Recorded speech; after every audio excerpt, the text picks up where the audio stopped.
During the Renaissance, people developed a great interest in art and learning. The Italian dukes competed with one another in giving costly, fancy entertainments that included dance performances. The dancers were not professionals, but noblemen. Ballet was an intermission part of the opera and performed together. Here we have the Arbo Galliard and the Caroso Galliard. In the late 17th century, Louis XIV founded the Accademia Royale de Musique, within which emerged the first professional theatrical ballet company, the Paris Opera Ballet. Theatrical ballet soon became an independent form of art, although still frequently maintaining a close association with opera, and spread from the heart of Europe to other nations.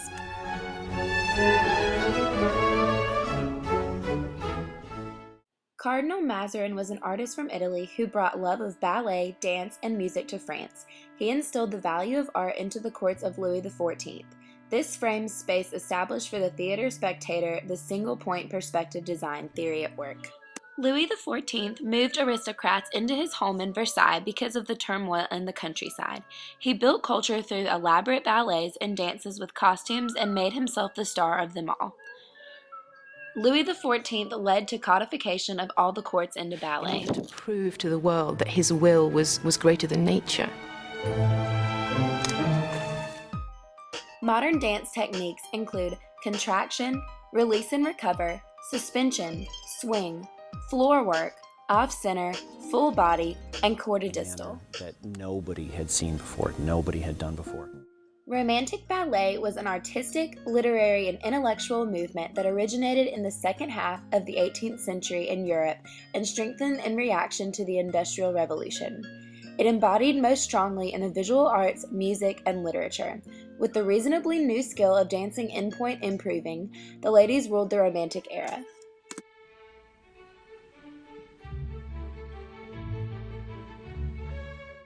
Marie Taglioni was the first to make gravity-defying point work popular among performers and audiences alike. Taglioni became known for her ethereal style, curved arms overhead framing her face, a forward body posture with the legs in fourth position on point and the shoulders slightly tilted. As dance progressed into the 19th century, the emphasis on technical skill increased, as did the desire to dance in point without the aid of wires. Because the shoes of this period offered no support, dancers would pad their toes for comfort and rely on the strength of their feet and ankles for support. Classical ballet is based on formalized movements to provide the vision of graceful, light, and effortless movements. The ballet technique is based on a turned-out position of the legs, point work, and precise movements. Classical ballet is said to portray the dancer as defying the law of physics.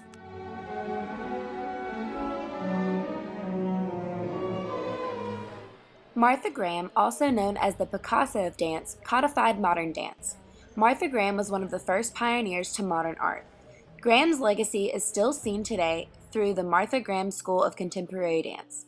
She was the first dancer to ever perform in the White House and received the Presidential Medal of Freedom.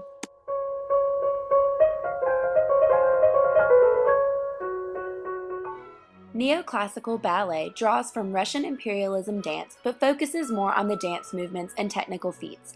Balanchine used untraditional aspects such as turned-in legs and non-classical costumes to deviate from classical ballet and theater characteristics and focus more on the dance itself.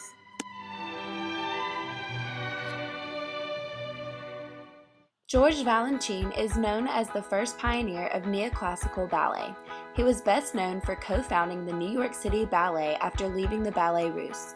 His 1954 version of the Nutcracker made ballet popular in the United States, and his version is still traditionally performed to this day. Because art and dance is a sign of wealth and dictates power, Russia wanted to use Russian imperialism to become competent as a world power.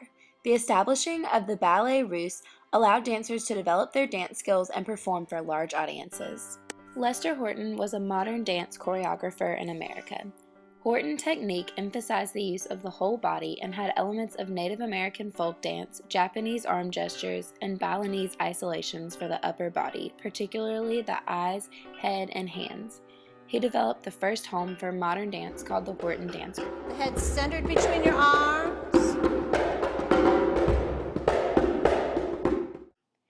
Isadora Duncan invented American modern dance. She rejected the strict form and use of the feet that ballet emphasized and wanted to break away from the structure of ballet while highlighting the torso and emotional expressions.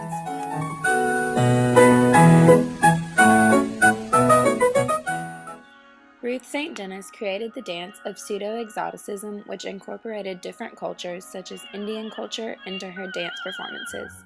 It not only shocked audiences, but also intrigued them. Contemporary dance began as another transitional rebellion. It was based on 6 main things, which included pedestrian movement, aerial work, improvisational structures, mixing of genres, site-specific, and it was with the current time. Well, I found I'm scared to know I'm always on your mind. African American vernacular dance is where jazz dance originated. It is dance that came about from African people who were moved to America for the purpose of slavery. These African American slaves built their own way of dance around their culture in order to keep their traditions going. Flappers were white women who developed a unique way of living during the jazz era following the end of World War I. Their way of life included lots of dancing, drinking, and casual sexual behaviors. The flapper redefined the role of women at this time. Speakeasies came about during the time of Prohibition. They were located in the northern urban cities and gave former slaves a place they could go to dance and drink freely. Back in the day, a chorus girl was a female dancer in a theatrical chorus made up of young, light-skinned girls. If you were a colored woman, you had to pass the paper bag test in order to become a chorus girl. The paper bag test revealed that if a woman's face was the same color or darker than the paper bag, then she could not become a chorus girl.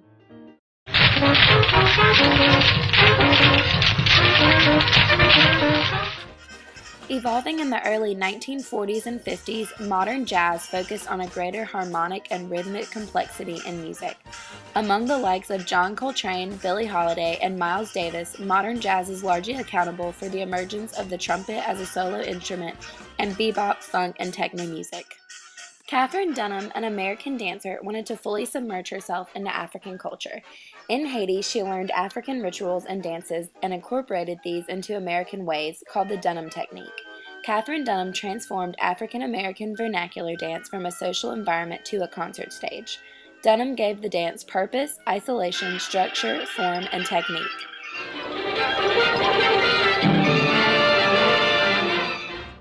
The 5 pillars of hip-hop consist of graphic arts, breaking, MCing, DJing, and knowledge. The people of hip-hop use graphic arts to beautify buildings. Breakdancing evolved when dancers would take disco albums and cue the music to the break section. Breakdancing was a way for people to solve problems in a peaceful and non-violent way. MC stands for Master of Ceremony, and it is now known as rapping.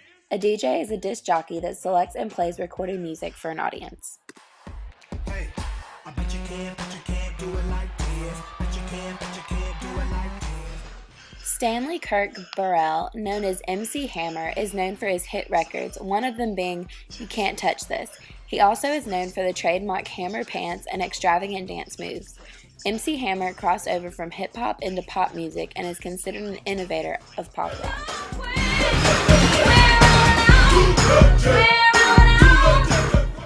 The Sugar Hill Gang, made up of Wonder Mike, Big Bank Hank, and Master Gee, the Sugar Hill Gang became a huge American hip-hop group around the 1980s. They had a 1979 hit, Rapper's Delight, which brought them huge success in the hip-hop business. Wonder Mike, and I'd like to say hello. Up to the black, to the white, the red, and the brown, and the purple, and yellow. Musical theater consists of the combination of dance, spoken dialogue, acting, and songs. It entertains by using the words, music, and movement to communicate the emotional aspect as well as the portrayal of the story. Musical theater stage works are usually called musicals. Musicals are considered one of the highest levels of commercial theater in the English-speaking world. We don't just focus on choreography, or we don't just focus on audition technique. We focus on everything: acting, singing, dancing.